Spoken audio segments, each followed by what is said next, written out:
This one too. All right, we got a big meeting today. And so we need to get started so we can stay on time.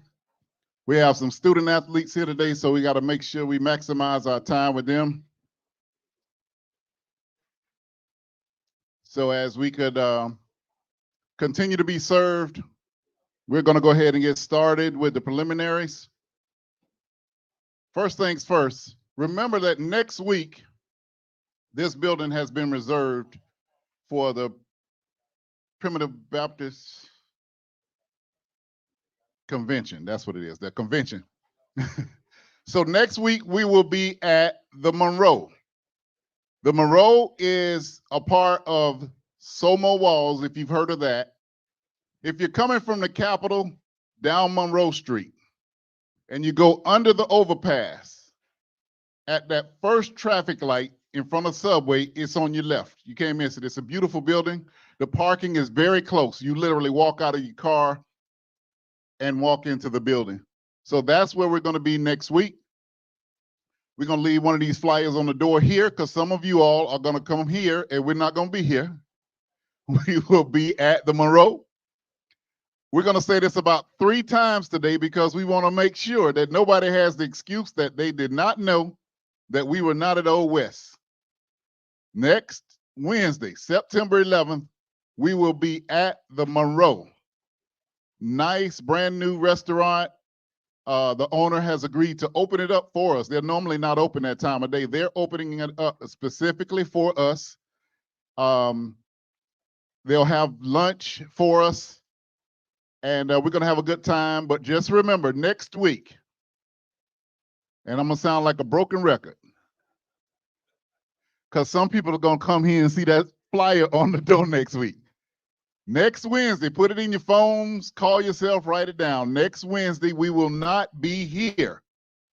We will be at the Monroe on South Monroe Street, 1327 South Monroe Street. You park behind it, and when you park behind it, you can't miss it because the actual openings to it are on the back side of Monroe Street, so you don't have to integrate with the traffic on Monroe Street. All right, is that clear for everybody? I need it louder than that. Is that clear with everybody? So are we going to be here next week? I heard some yes. That was Leroy. I heard some yes. So that's why we're going to leave the sign out for everybody who said yeah right now. We're going to leave the sign out there. Are we going to be here next week? Where are we going to be next week? The Monroe. Okay. So nobody can say they don't know. It is. Coach says it's nice. I've been there. It's a very nice place. And that's one of the reasons 90% of the people in here told me they'd never been there before. So that's one of the reasons we chose it, because I want us to be exposed to that.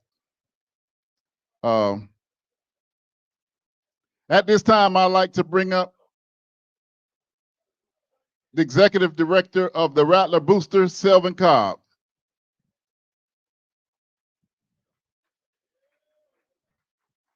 Hello, everybody.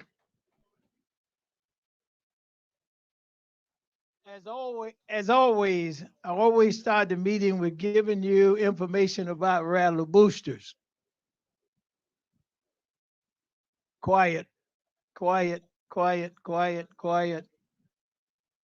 Rattler Boosters. Okay.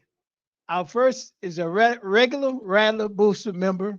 It's $100 a year. License tag and a card. Next is our Venom membership, $300 a year. Polo shirt, booster card, license tag. Our next member is a life member, which is a life member. It's a member for the rest of your life. Life membership card, car booster tag. Now, in order for you to become a member, you can write a check, or you can go to www.famurattlerboosters.com and you can become a member there.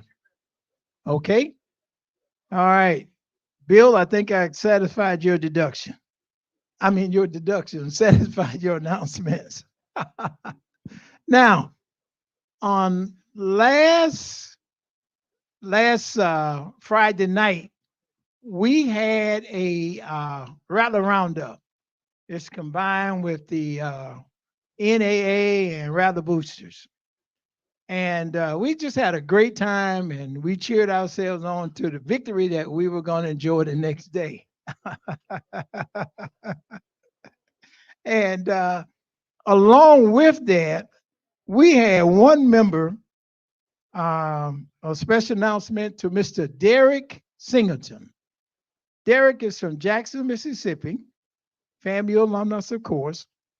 Derek won the $393 cash reward that we have. We have a raffle, what we call it, a 50-50 raffle. And what Derek did was Derek gave his whole $393 back to our nutrition program. So I just want to thank Derek for that program. Okay, thanks, Derek. We appreciate it. Oh, he is alumni chapter president. Okay, that's what Lilo said. He is alumni chapter president. Okay, all right.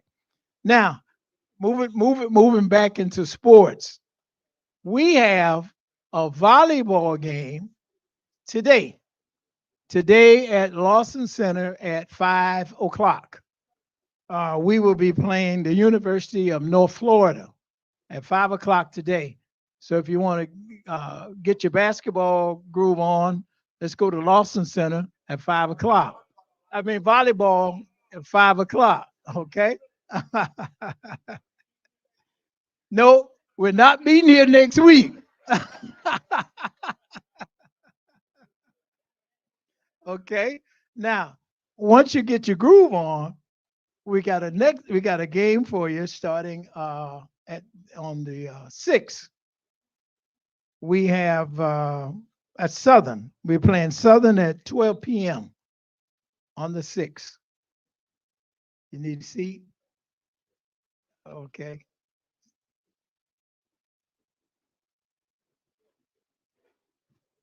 Okay. Afterward, also on the 6th, we're going to play the University of New Orleans. That's going to be at 7 o'clock.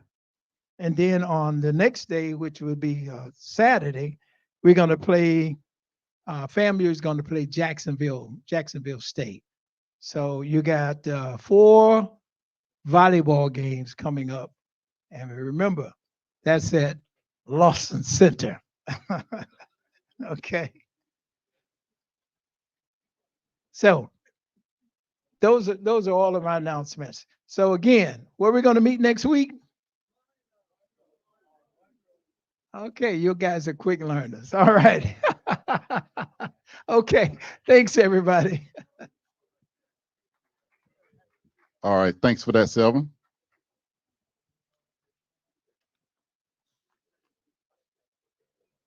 Ms. Jackson, can I do this now? All right.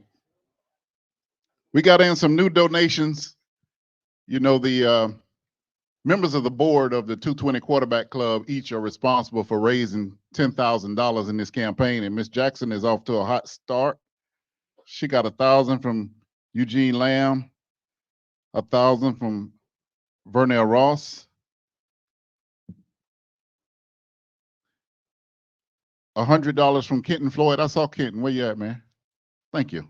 Appreciate that. And Kathy, I don't want to say her last name wrong, Miss J. I can't read this writing. What's the last name?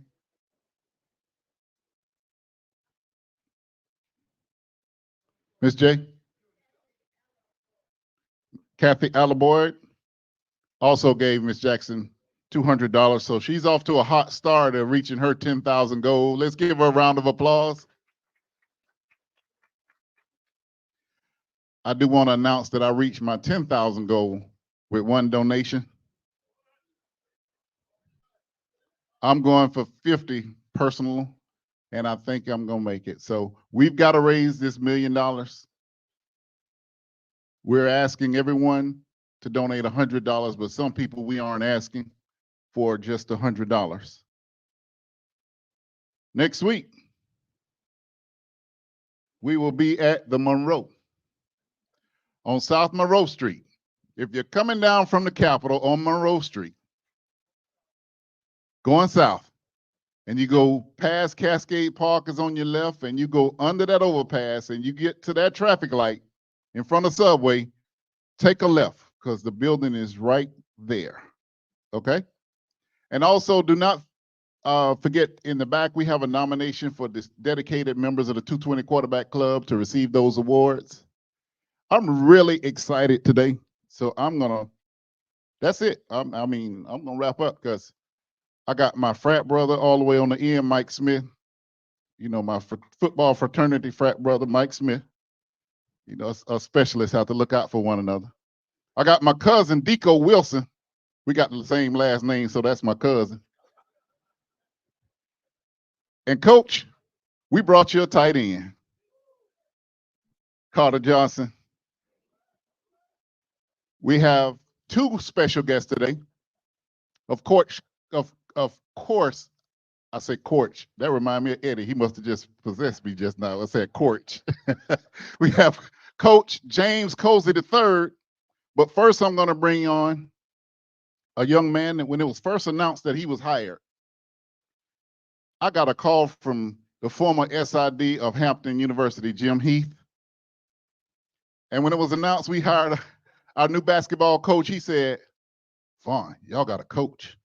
He said, "You remember when Hampton was just dominating the MEAC?" I said, "Yeah." He said, he brought that team in and we barely beat them by 2 points. So that's how great a coach he is. As soon as he was announced, we started getting the information that we had made a great hire to restore basketball back to where, you know, September 27th, we will be inducting Mike Gillespie into the FAMU Sports Hall of Fame for his run. And Coach will tell you the first thing I told him when I met him. I said, "Coach, I'm not trying to compare anything, but the reason I'm excited about you is because your resume is eerily similar to that of Mike Gillespie before he came here, working at a lower resource institution and maximizing those opportunities." Ladies and gentlemen, the head coach of FAMU men's basketball, Patrick Crarey II.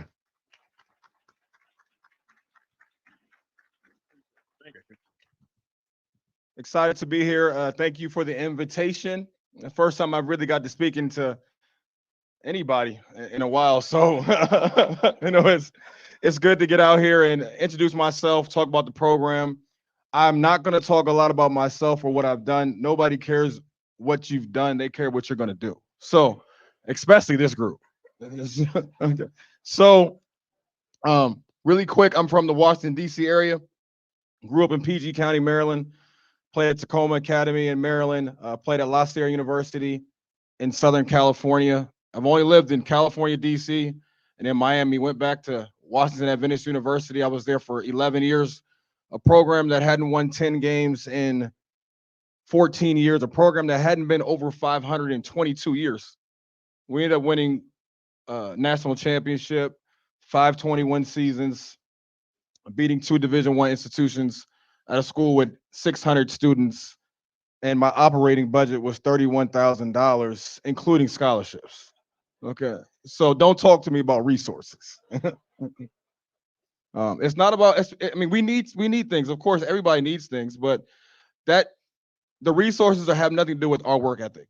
Everything for us and how we do things as a program is about working hard and being grateful for the opportunity. Every day I go into the office, my assistant coach, Fred Lyman, he started with me. I was 26 years old. He was 22 when we first got to Washington Adventist.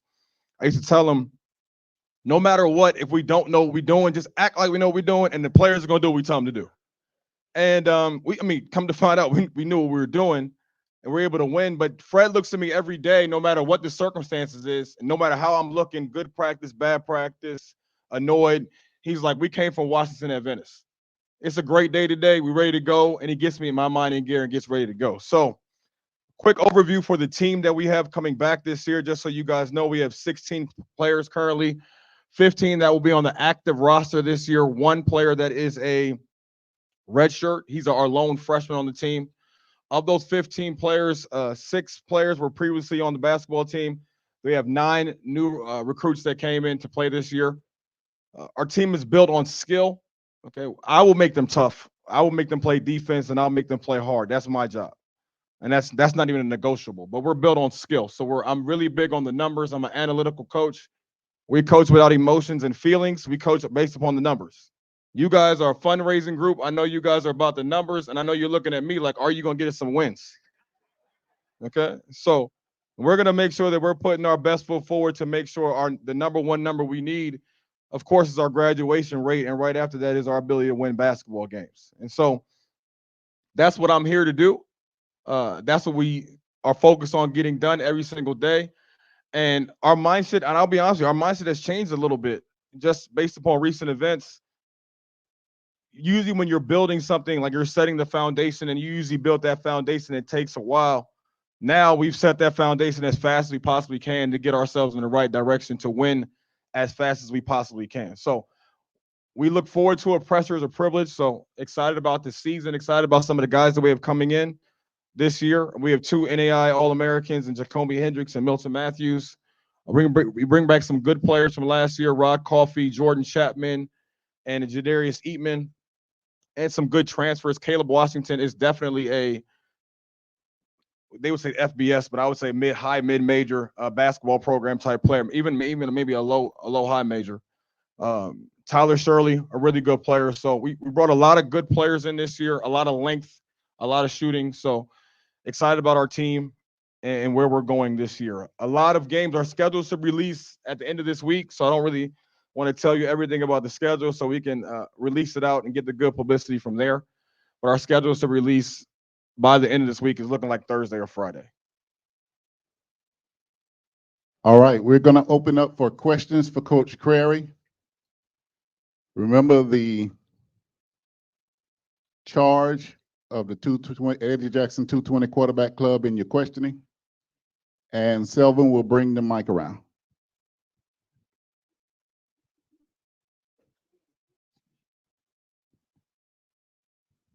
Welcome, Coach. Thank you. I'm trying to get the rumor mill cleared up. Let's get it done.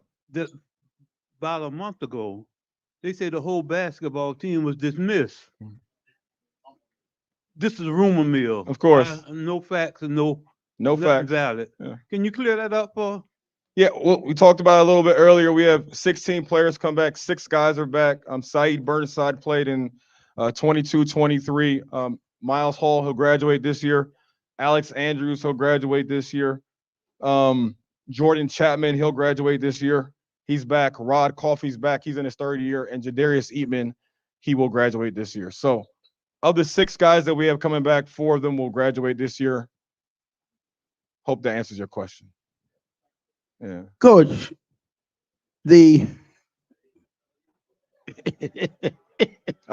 okay, now, what kind of height, the height of the kids that you brought in?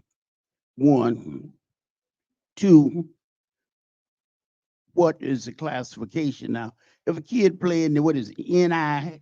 NAI, yes. Yeah. That's not considered as NCAA, so they don't lose a year playing in that. They do. I mean, they do lose a year. Yeah, it's still 4 level. You know, they still lose a year. So they lose a year. The classifications of most of our players are juniors and seniors. You know, we have 1 underclassman, which is our redshirt player. So it's a mature team of the guys that we brought back and then the guys that we brought in. You know, utilizing the transfer portal was big for us. It's big for everybody now. So the size of our kids that we brought back in, Jermaine Charles, 6'11", Caleb Washington, 6'9". He's more of like a guard. Tyler Shirley, he's a guard wing, 6'8". We got some length. We got some guys. Shakir O'Neal, 6'7.5", 6'8", more of a guard. So we have a lot of guys with length and the ability to do some things, versatility that we like. Now, you're coming from up DC area.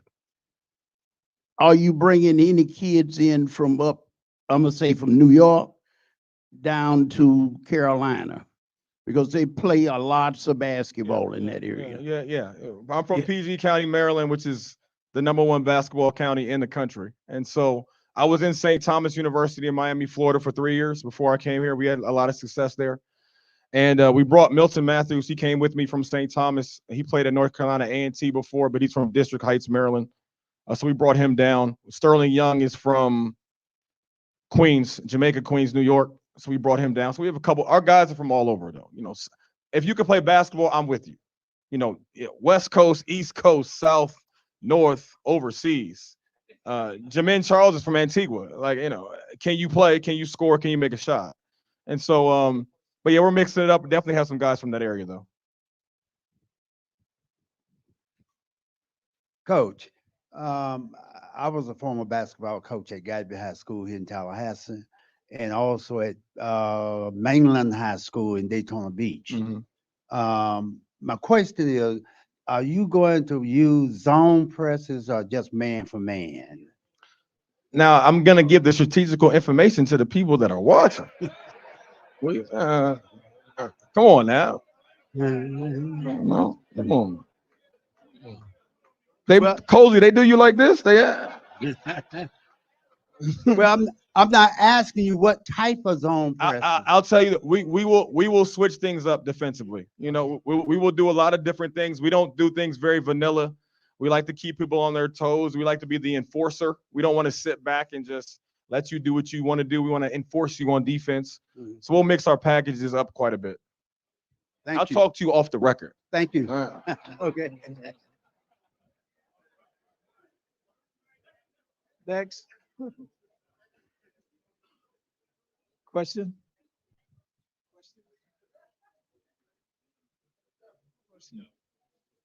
Okay, hold on. I'm coming.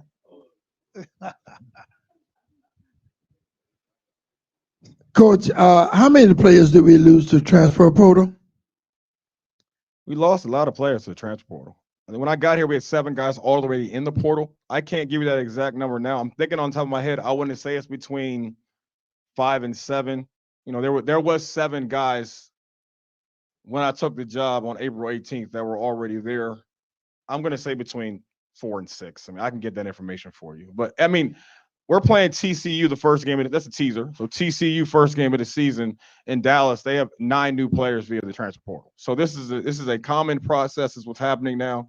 It's the new world of college athletics. I mean, I like it because you can get good quick. No excuses. No excuses. You got to get good.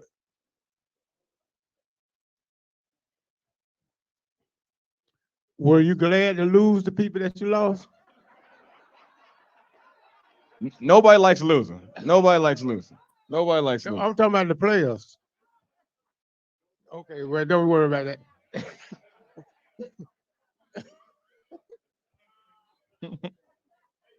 Take the mic.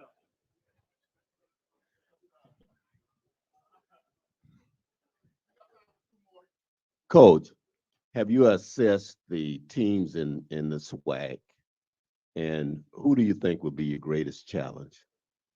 It's a great league. You know, it's a really good league, really underrated league. I mean, if you look at it, you know, what Dante's done at Grambling, Dante Jackson, one of my best friends in the business. We've been competing against each other since 2011 and 12.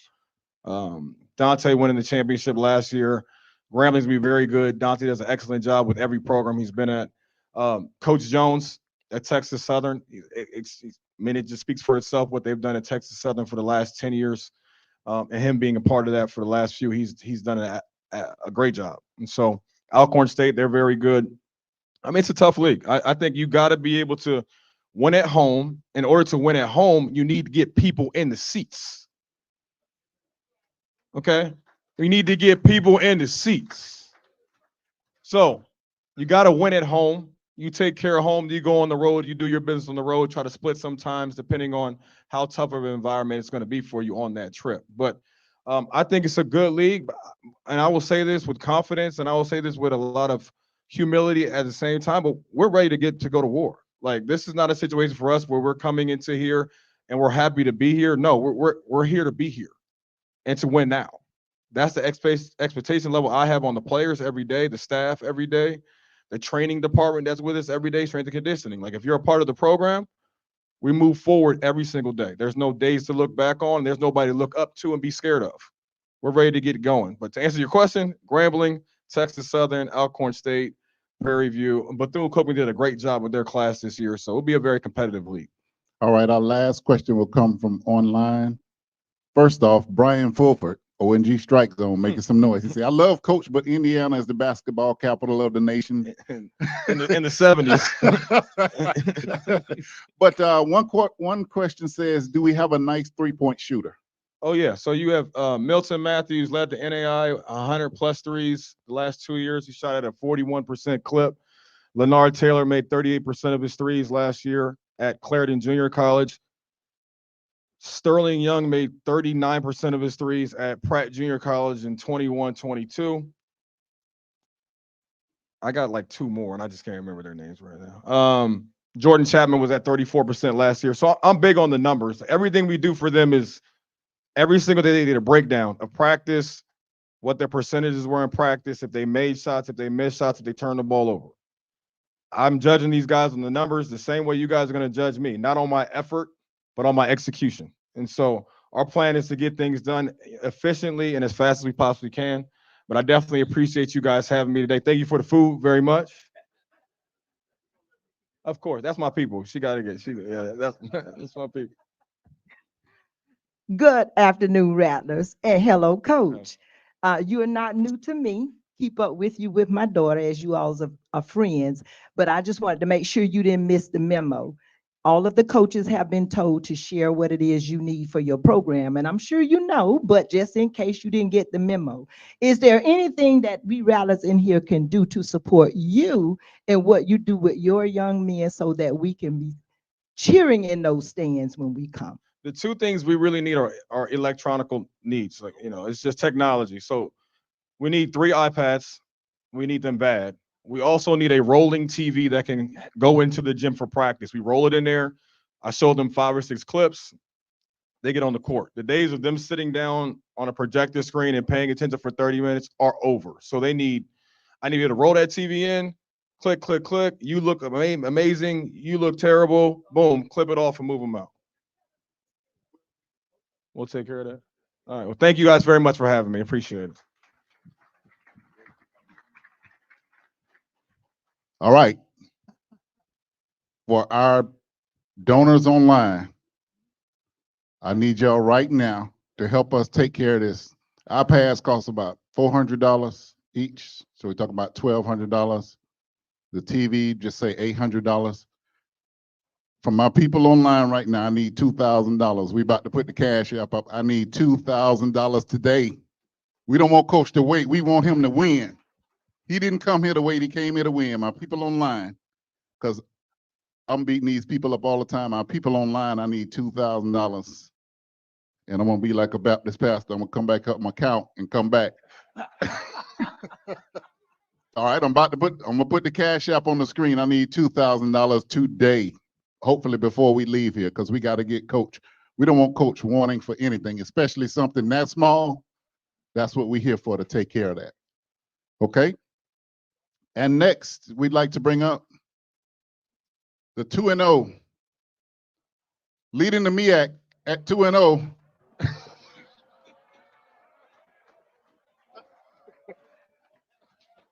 They thought they got rid of us. The head coach of the Florida A&M University Rattlers, James Colzie III.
Thank you. Yes.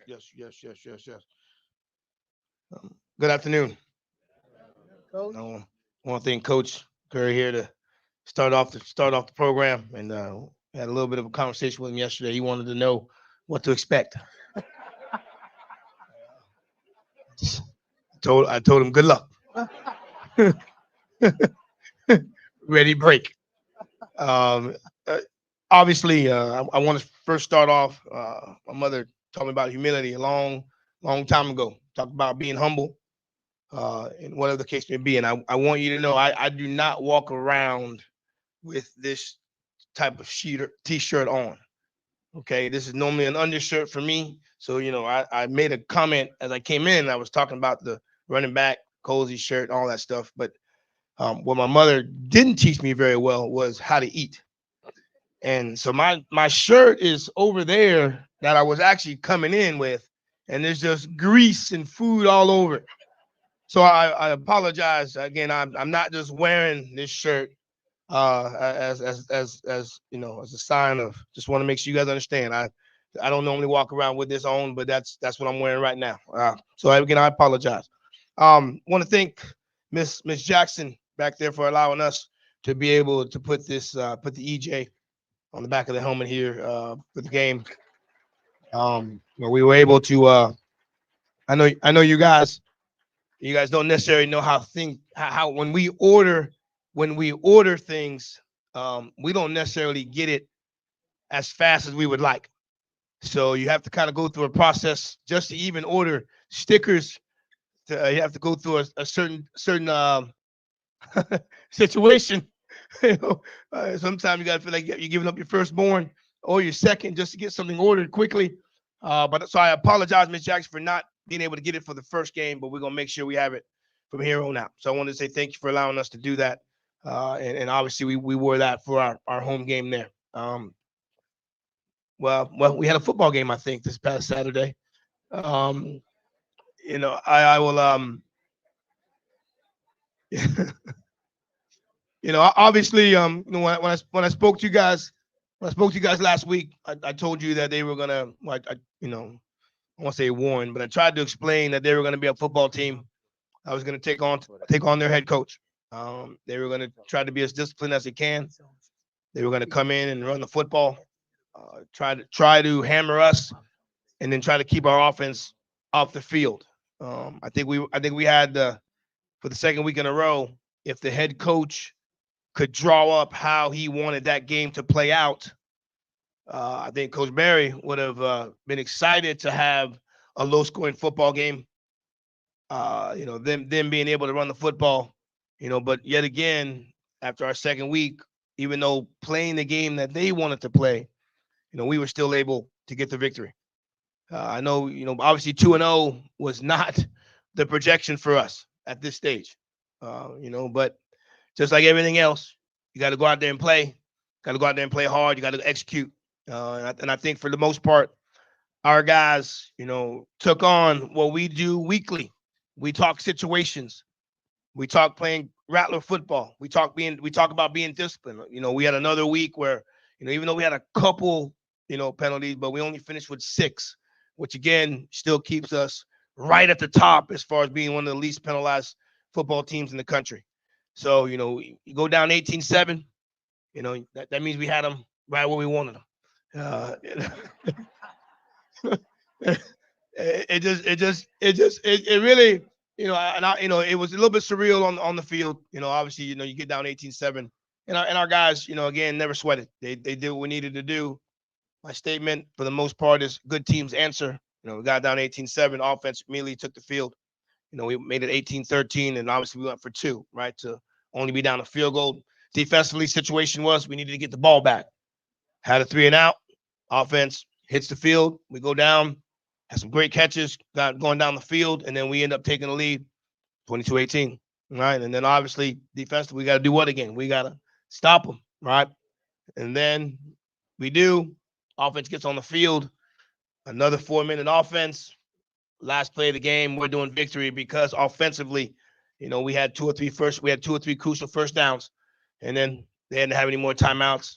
And we called the best play in football, and we call that the victory formation. So, you you go from 18-7 down to winning 22-18. To be 2-0 over in the season, and as Vaughn mentioned, being 2-0 in the MEAC. That's always a plus. Obviously today I got the 3 guys that we named as our player of the games for their individual positions.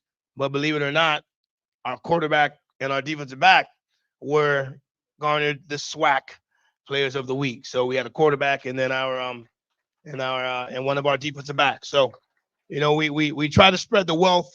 The players of the week are stat driven, right? For a lot of different reasons, obviously, but our players of the week that we choose from a coaching staff, right? We look at a few more things than just, the yardage, and we look at, some of the intangibles, what they did for the game, how they helped us in possessions or field position. And obviously, Carter had a big time football catch, on Saturday. So, amongst all guys, obviously we win. I gave them Sunday off. Monday, we had our meetings, academic meetings and whatnot, and we've had our last 2 practices as we get ready for the University of Miami. Very, very good football team. We're gonna head down there. We're gonna head down there Friday, and I'm here to tell you. All right, you're gonna get hurt doing anything. We're gonna go down there and play like regular football. That's what we're gonna do. We're gonna go down there and play, and believe it or not, right? Believe it or not, they're gonna be extremely shocked when they do play us about who we are. So that's what I've asked them to do. Yes, going down there to play University of Miami, but I'm gonna tell you right now, there's been bigger upsets than if we beat Miami on Saturday. So, I just want, and I'll say this to you, I want our guys to play well. I want us, obviously, we'll respect our opponent, play well, all right, and then get ourselves back on that chartered plane and get ourselves back here. That's what I want. And I'll say this, guys. I know for the last couple of days, we've instituted. We're going to play at Hard Rock Stadium. We've incorporated music during practice just to simulate, how loud it may be, in that stadium. We were so loud. I got complaints this morning, so I had to buy donuts for the students this morning. But it is what it is. But we're trying to get our guys ready to go. Trying to get them ready to go and trying to give them any type of advantage. I'd rather have them think it's going to be this compared to, and then again, when we get there, then it's lower, as opposed to not preparing them at all. So that's where we're at. I will say this. I know, please, I hope nobody left Saturday when it was 18-7. And if you did, now you know better, right? So, but either way, again, excited to be 2-0, opportunity to go play a big time college football game at Hard Rock against the University of Miami. I know there's a little bit of an anniversary from the last time FAMU beat the University of Miami, and we're going there with the same mindset as well to go down there. Okay, so again, I know the questions will be coming. I want to say thank you, and then I know I'll get a chance to introduce our guys, and I know they're coming here to get their trophies/plaques, but I'm ready for whatever question you may have on. All right, before the questions start, we got $800 in. Me and the deacons went in the back and counted up. So we 1,200 short online. If you listen to us online, we need that 1,200 before we leave here. They got it that quick? We got 800 that quick. I need 3 iPads and a darn rolling TV, my darn self.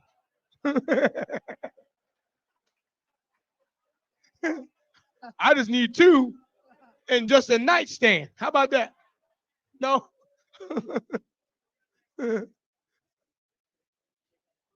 Didn't he already ask 2 already? But those were basketball questions. I mean, but what's going to be different? The round ball. Okay, my question is this. Yes, sir. Offensive line. Yep.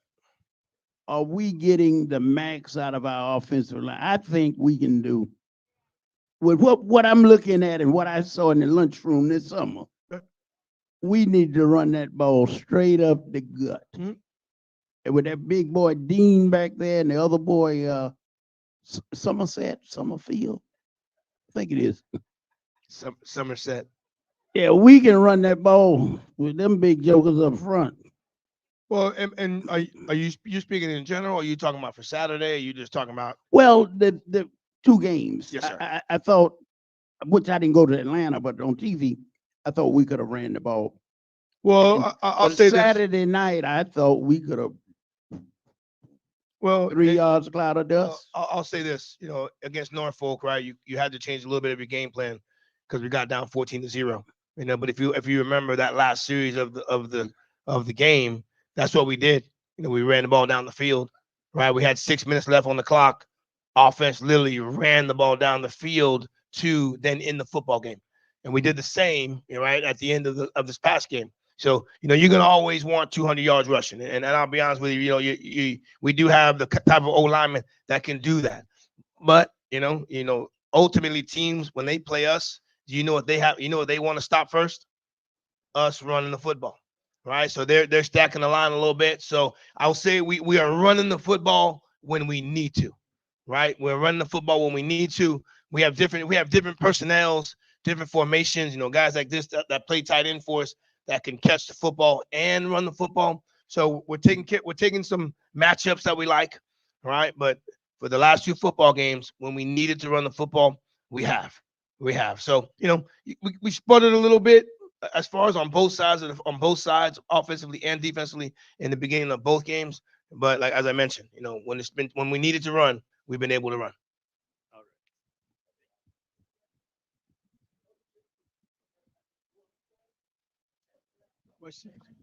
Questions? Sadly.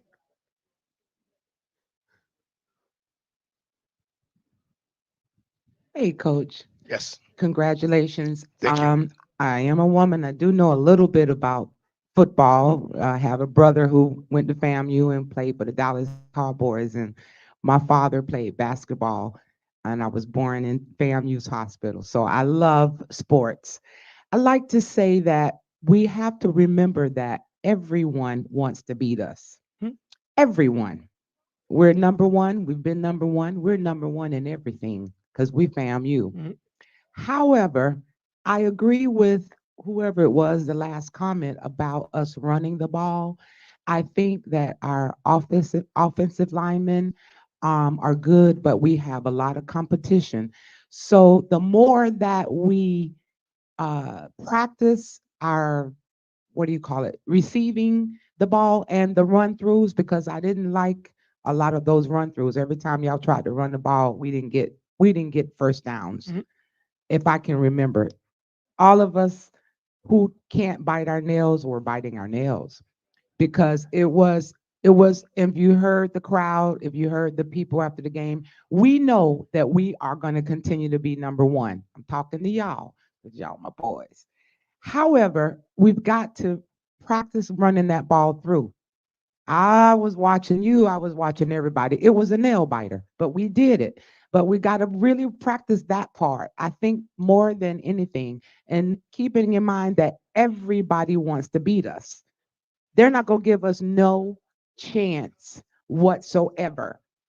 Okay? Yes, ma'am. And you know, we got a lot of deacons, pastors, church members. We be out there praying. And then I had a few words slip out my mouth. I had to forgive my deacon who was sitting next to me. But we gonna win this game, and that's what we need to tell them. We gonna win. That's it.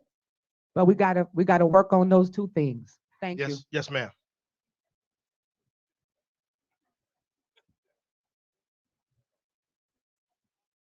And the church said, amen.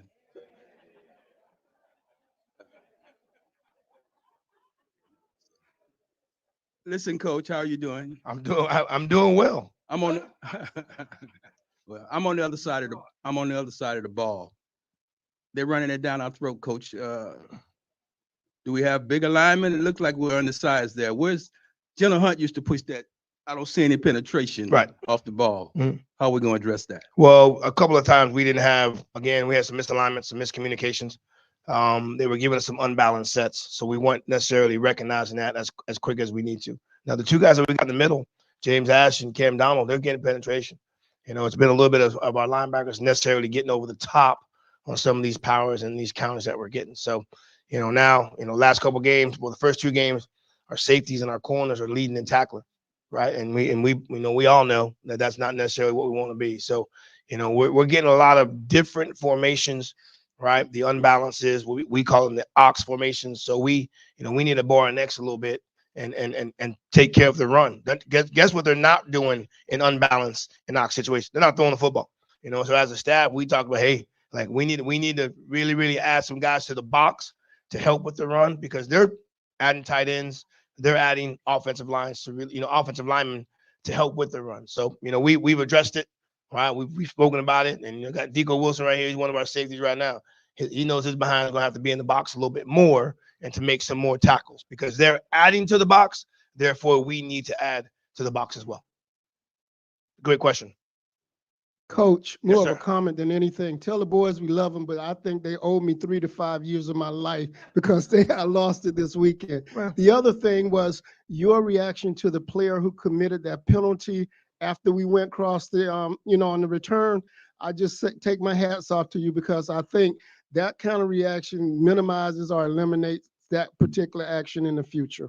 So hats off to you for that. well, I appreciate it. I kind of blacked out at that moment. Especially after I had just we called time.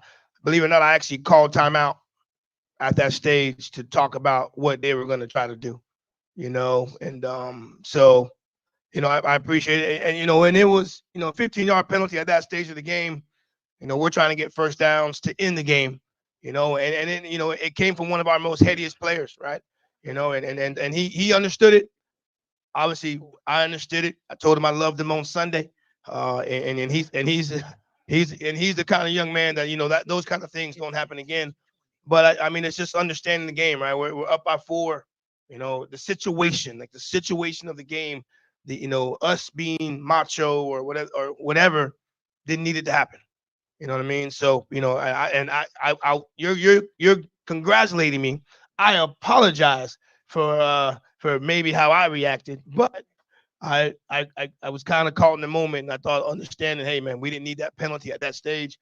Fortunately, it didn't hurt us. You know what I mean? But but him and I have the understanding that we hopefully that won't happen again.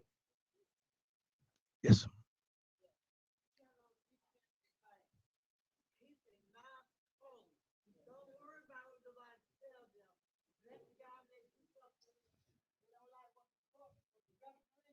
He's a defensive back. You heard that?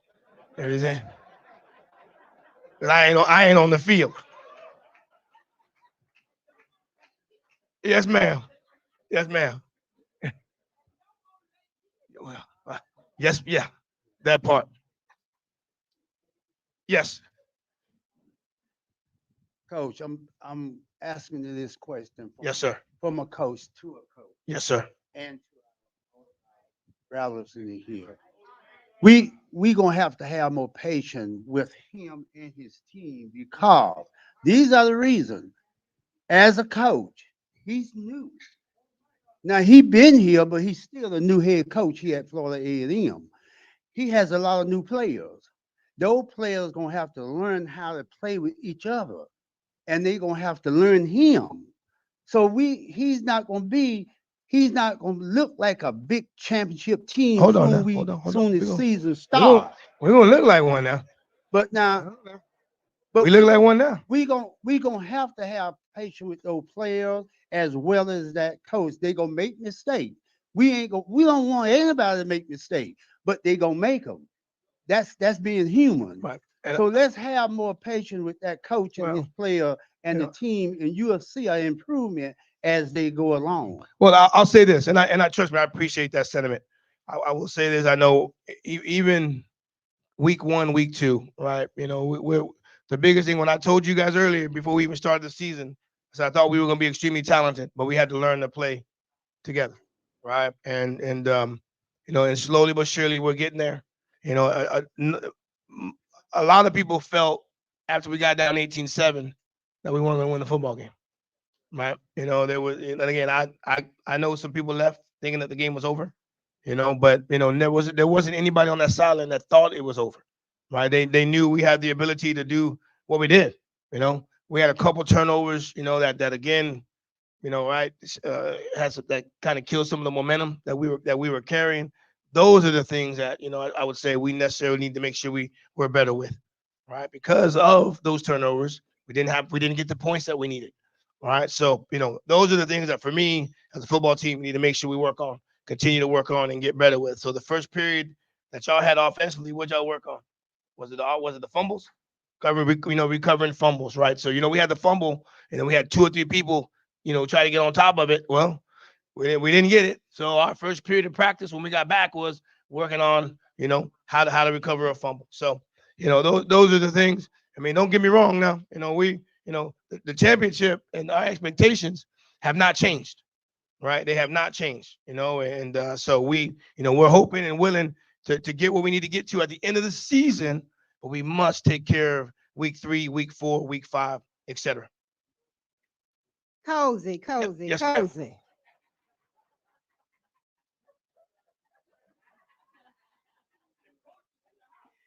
Right here. Yes, coach. Love you. We love you, coach. Thank you. Congratulations. Thank you. However, Mhm. um, what I saw uh in Atlanta and Saturday, defense got to learn to watch that ball, tighten up that center, because Atlanta and North Fort and South Carolina, Mhm. they kept running that ball straight up the middle. Yes, ma'am. You got to stop that run. You got to stop that run, because there ain't no sense in them running no 90-yard field football touchdown. That didn't make sense in Atlanta. Mhm. Then they come back Saturday, and that team, South Carolina, must have watched the film of Norfolk, Of course. because they saw the weakness of the defense keep running that ball straight up the middle. Put a stop to it. Yes, ma'am. Now, I want you to know now, I got these guys aren't here to pick up just trophies. I need these guys to go back to the team so they can be, hey man, when Coach Colzie goes back now, we got to be right, because when he comes here, I see you got to let the boys know, right? Okay, all right. They got to be lying. One last thing. I'm gonna introduce y'all to my sons. They will let you know I will come on the field.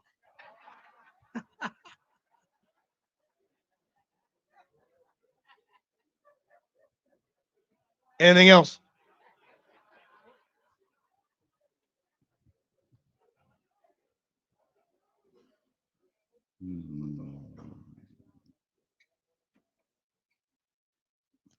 Somebody said, can all the Jackson State people online contribute to the Cash App? I'm sure.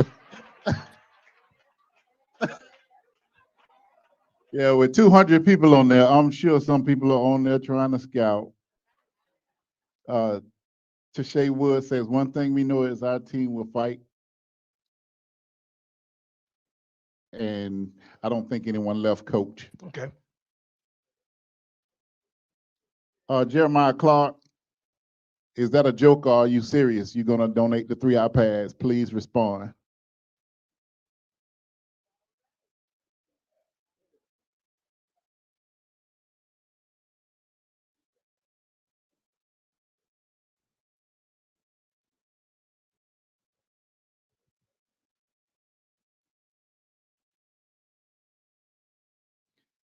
Brandon says, I definitely don't want the safeties and corners being the leading tacklers. That means the offense is reaching the 2nd and 3rd level. Absolutely. Okay. Okay. All right, that is it for online. So at this time, Coach Crarey got a question?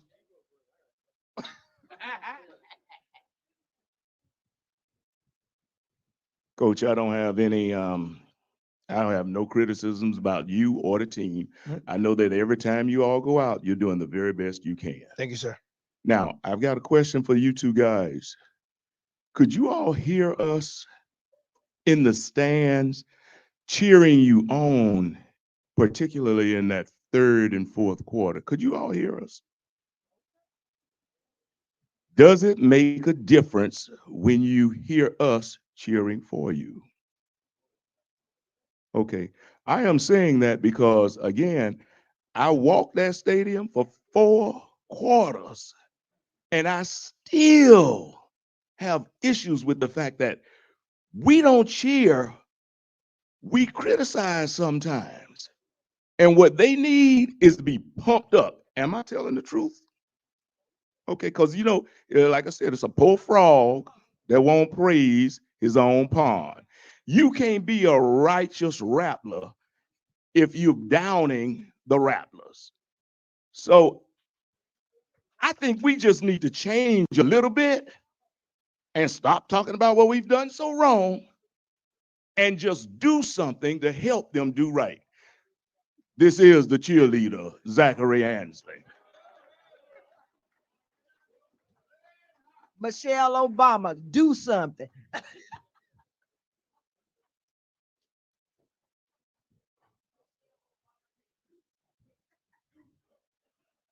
And Coach, one last question said about, before I give it to Coach Crarey, it says, we lost the turnover battle. Did we lose it? We did. All right, what are we gonna do? You said, what are we gonna do to? I mean, turnovers happen in the game sometime, right? And what I'm gonna say is we need to start getting some turnovers defensively. We've been a defense that takes pride in getting interceptions and fumbles, and we haven't had one yet. So that's not like us defensively, just similar to us not being as well as we need to be on the rushing side of the defense. So, those are things that we address. We do ball drills, we do pick up, fumbles and all that stuff just to prepare to get ready for it. So, we didn't have that many in the beginning last year, and then we ultimately picked up at the end of the season. So, but defensively, we have to pick up the turnover game as well. Now, we did have a great goal line stand. Obviously, you saw Deco Wilson on the goal line. He got that sack, so, we have a saying that just because, they only can get in if you let them. All right. So they got down to the 1 yard line, ran a few plays and didn't get in. So believe it or not, right, as opposed to getting a touchdown, they only got a field goal, right? 7 minus 3 is what? 4, right? We won by how much? 4. You know what I mean? So, all right. So we did do some things well defensively. And again, the game of football has changed so much where everything is just situations, right? It's just, you look at the situation, right? You look at when there's 4 minutes left. You look at when there's 2 minutes left. So I thought overall, all right, we won that football game because of now. Our defense, we gave up 200 and some odd yards. Offensively, I think we had about 4 something, right? So, but the reason why we won that football game is because how we handled ourselves situationally throughout the football game. Go ahead, Coach. I'm sorry. No, you're great. You're great. My last question for you. We know you're a great football coach. Well, you're also a man and a human. And so I just want to know, how did it feel for you? All you've done in your career as a player, as a coach, to get that first win and brag. Like, what did that feel like? What were your emotions like just going through that process? That's a great question. I appreciate that. Obviously being in Atlanta, for the SWAC-MEAC challenge, you're asked to be at certain places at certain times. So it wasn't, you're kind of like, I'll say pushed, but you have to be places, and since you have to be at all these places, your time just kind of goes by, and then oh bam, now it's time to hit the field. Obviously being in Tallahassee last week, right? We had our breakfast. I got a chance to sleep in my own bed. So it was, in the beginning, it kind of felt like a regular day, and then as I pulled up to the stadium, you got my man Art putting up the shirts. You smell the food cooking on Perry. It's like, well, hey, I guess we do have a game today, and obviously that we had our pregame meal at 2. And then, we again getting ready for the Rattler Walk. I guess once we start that Rattler Walk, that's when it hit. I say, hey man, we here. Now it was hot. It was a hot Rattler Walk, but it was something that I really, really enjoyed. It's, even though I got my first win last 2 weeks ago. Obviously winning at home, keeping the streak alive, being amongst friends. It was surreal. And I really, really appreciate you asking that question, because it's a moment that I won't forget. Obviously a lot of hugging and all the other things that you got after the game. It goes along with it. Got a chance to celebrate with the team. The band want me to go up there and do my deal. I said, hey, I got to practice that. I can't just run up there and go up there on the band. It'll be a completely different song if I'm up there directing it. But it was great to be a part of. And obviously, when you win, that makes it even better. So thank you. Thanks for that question, Coach. I really, really appreciate that. Family, there you go.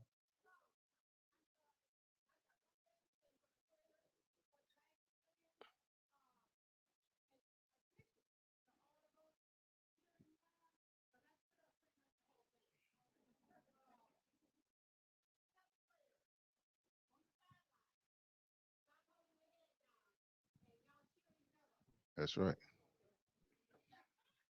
All right, Ms. Jackson, we'll bring up our CEO to present the awards for the superlatives this week. First off, I'm gonna have these three young men to come up and introduce themselves and say where they're from, what position they play, the name, the number, what position they play, and your family greeting. How's it going? My name is Carter Johnson. I'm a tight end. I'm number 8. I graduated from the University of Pittsburgh with a criminal justice major, and now I'm an undergrad for psych. All right, thank you. It's my cousin. How y'all doing?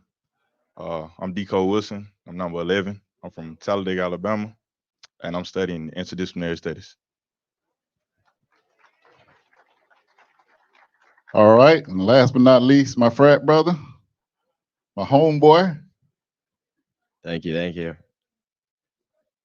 Yes, sir. Yes, sir. So I'm Michael Smith. I'm number 41. I just do all kickoffs, and my major is business administration. This our dancing kicker, yeah. Okay, Dr. Jackson. And Coach, if you could come up while we take these pictures while we. Hello, Rattlers. The first thing I want to do is publicly thank Coach Colzie. Just had a senior moment. It's okay. I want to thank Coach Colzie and the team and everybody who had a part in making those initials on the helmet possible. Thank you so much. And I took pictures, sent it out to all of the family all over the country. Everybody was just so elated to see that. Thank you, thank you, thank you. Thank you for allowing us to do it.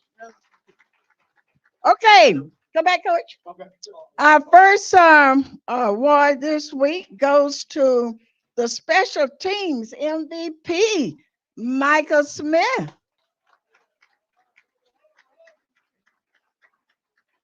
Give him some incentive to kick a little bit harder next week, guys. Yes, we did.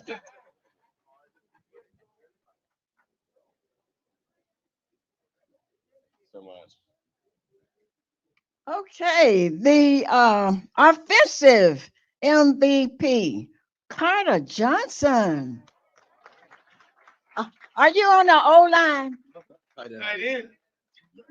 Oh, okay. He looked like old lineman.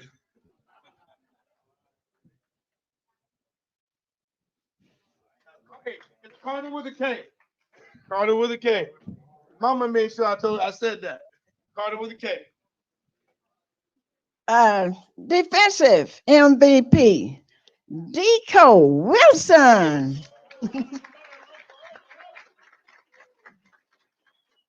All right. Yeah, now she's on the D line, right? DB. DB.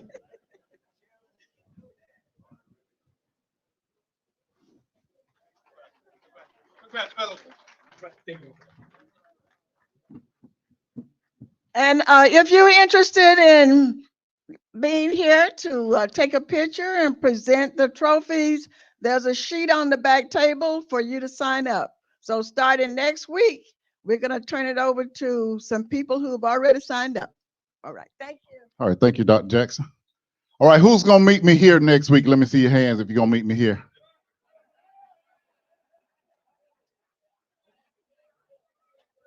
I can see who couldn't play Simon Says. Next week, next Wednesday, 7 days from now at 12 noon, we will be where? At 1327 South Monroe Street. Like I said, they are opening the building specifically for us. They're going to prepare lunch for us. And we're going to have our 220 Eddie Jackson 220 quarterback lunch in there. People, thank you online. They actually shut down our Cash App, went past our limit. Thank you all. Coach, we should get those iPads and television to you real soon. We don't need Coach to wait on that. Give a hand for Coach Crarey. I like his enthusiasm. And Coach Colzie, thanks for not tipping him off too much about this. He need to be thrown in the fire like you were thrown in the fire. Are there any other questions? Yes.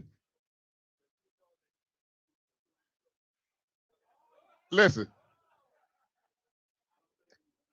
You don't sign a contract at FAMU. I think it's in the contract. Is it? Coach, you already know that. Any other questions for the good of the order?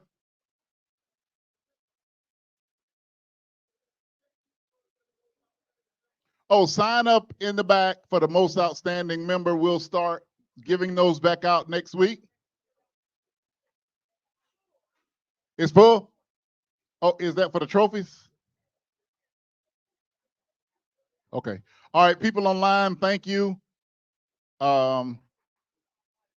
If you still want to donate and you didn't get a chance to donate through Cash App because we actually reached the limit on there, go to 220qbclub.com, 220qbclub.com, and you can make a donation there. Thank you all for joining us online, and thank you all for joining us here.